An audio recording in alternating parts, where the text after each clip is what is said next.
আচ্ছা, এই পজিশনটা যদি আপনি দেখেন, পেদ্রির পায়ে বল, পুরো ব্যাক ফাইভ নিয়ে ফুল ফ্ল্যাশ ডিফেন্ডিং করতেছে মায়োরকা, মিডফিল্ডের 4 এবং স্ট্রাইকারের মধ্যে একজন।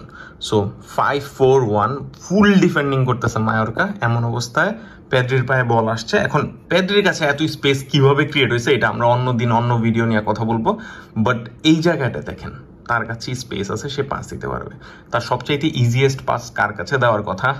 এই জায়গায় আপনি দেখতে পারতেছেন ওরে বলটা দিতে পারতো, হয়তোবা এইটার ছাড়া তার কাছে আরেকটা অপশন থাকতো, এই যে তাকে বল দিতে পারতো, অথবা তাকে একটু হার্ড হইতো, লাইক থ্রু বল দিত দুইজনের মাঝখান দিয়ে তাকে, অথবা রাফিনাকে দিতে পারতো, ঠিক না?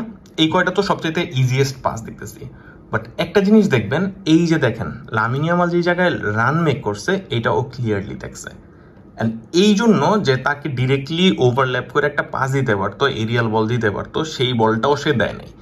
সে কি করতে চাইতেছে আপনাদের যদি দেখাই আমি, যে কোন ধরনের একটা মাস্টার প্ল্যান করতেছিল।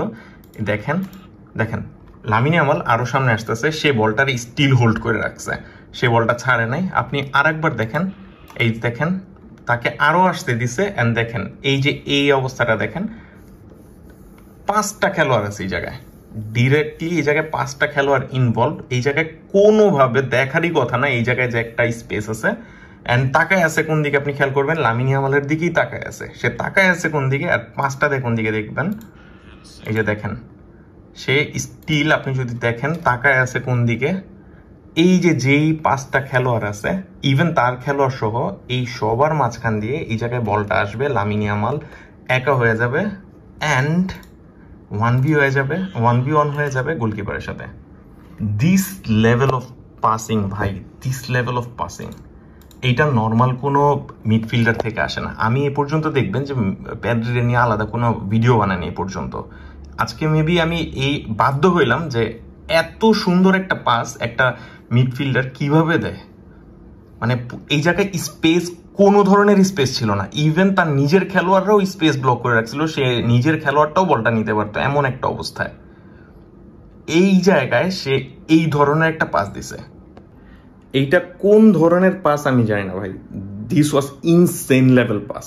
অ্যান্ড এই সকল কোয়ালিটি দিয়েই কিন্তু আপনারা এখন ওরকে ব্যালন ডিওরের ডিবেটাই না ফেলছে, লিটারালি ব্যালন ডিওরের ডিবেটে পেদ্রি আনা হইতেছে। অ্যান্ড আজকে আপনি দেখবেন যে পেদ্রি এক জায়গায় স্লিপ করছিল, ওই সব জিনিস নিয়ে ওরা অনেক ট্রল করা হইতেছে, বাট স্টিল সে কিন্তু man of the match by the ratings of the Google and বিভিন্ন অ্যাপসের মধ্যে। সো একটা জিনিস খেয়াল করে দেখেন যে সে কোন লেভেলের প্রেসাইসলি সামনে আগাইতেছে, প্রতিটা ম্যাচের মধ্যে 8-9 এরকম ধরনের রেটিং নিয়ে সামনে আসতেছে, অ্যান্ড স্টিল সে ডেলিভার করতেছে, সে দেখাই দিতেছে যে মিডফিল্ড কাকে বলে। আপনি টপ 3-র মধ্যে রাখতেই পারেন, টপ 1 নিয়ে ডিবেট থাকলে আমি অবভিয়াসলি রাফিনাকে আগে রাখবো বর্তমান পর্যন্ত অবভিয়াসলি, বাট এই জন্য যে রাফিনার জন্য যে আপনি পেদ্রিকে একেবারে পুরোপুরি এই স্কিলগুলো বাদই দিয়ে দিবেন, এটা কোনো ধরনের আমি জাস্টিস মনে করি না। পেদ্রি যা করে দেখাইছে এটা হলো ভিনটেজ বার্সেলোনা, এটা হলো ভিনটেজ বার্সেলোনার মিডফিল্ড, অ্যান্ড এটা হলো বার্সেলোনার হেরিটেজ। ওরা এই সকল থ্রু বল এই ধরনের ভিশন দিয়েই কিন্তু সামনে আগাইছে। আপনি কিন্তু মেসি থেকেও এই ধরনের ভিশন আপনি দেখে আসছেন, ইভেন ইনিয়েস্তা, জাভি, বুস্কেটস ওদের থেকেও দেখে আসছেন, অ্যান্ড পেদ্রি এটাকে খুব ভালো করে ইনহেরিট করছে। সো আপনি বুঝতেই পারতেছেন বার্সেলোনার জন্য পেদ্রি কতটা important, and Pedri deserves this recognition.